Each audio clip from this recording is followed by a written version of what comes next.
Imagine going on a road trip. You want to be spontaneous, have some fun. You're laughing and singing with your friends. You drive for a few miles. Then you come to a crossroad and wonder which way to turn because you didn't bring a map. Nor did you plan your accommodations, fuel stops, food breaks, or attraction spots. How completely lost would you be? Without planning, you are bound to run into more hurdles and longer detours. Planning is an essential part of almost every short-term task, long-term project, or future endeavor. Post-secondary education is the bridge between where you are now and where you will be in the real world. The decisions you make in the final years of high school will play an immense role in your readiness, excitement, and success throughout post-secondary school. Don't you think you ought to invest some time in planning it effectively? A crucial step when planning and decision-making is understanding who you are in order to determine who you want to become and plan where you want to go. While there are many ways to answer this question, there are three main areas we will focus on to define who you are. They are your interests, your values, and your strengths. The next step in the process is discovering your options. This is your post-secondary education levels, such as a diploma, a certificate, or a degree, your field of study, such as education, arts, or music, and your post-secondary specialization, such as philosophy, accounting, or physiology.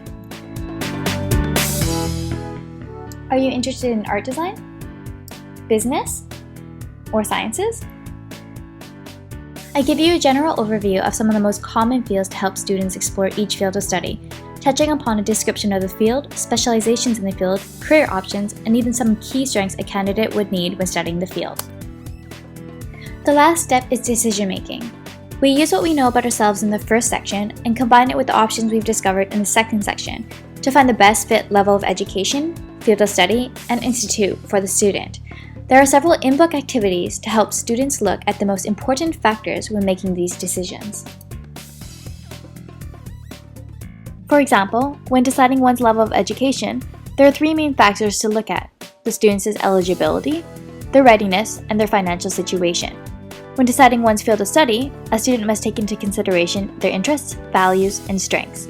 Lastly, when deciding the best fit post-secondary institute, the student must take the first two, the level of education and field of study, into account, as well as their financial situation and additional logistics. In other words, this is you today.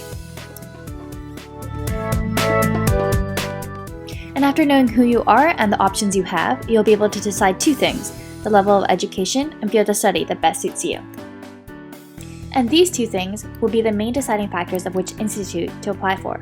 Once you know where you want to go and what you want to apply for, these make up your short-term goals, such as getting the grades you need to be accepted or saving up enough money to move away.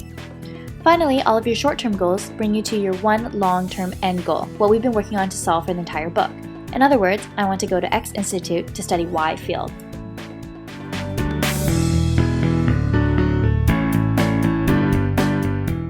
So how did this exactly all come to be?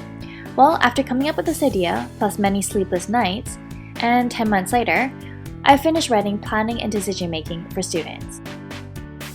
And now I need your help. I need $5,000 and in only 30 days, please help bring my book to schools all over the world to share these ideas and help students become better prepared, more confident, and more directed for their futures. Check out the rewards, spread the word, and look forward to updates. Thank you so much.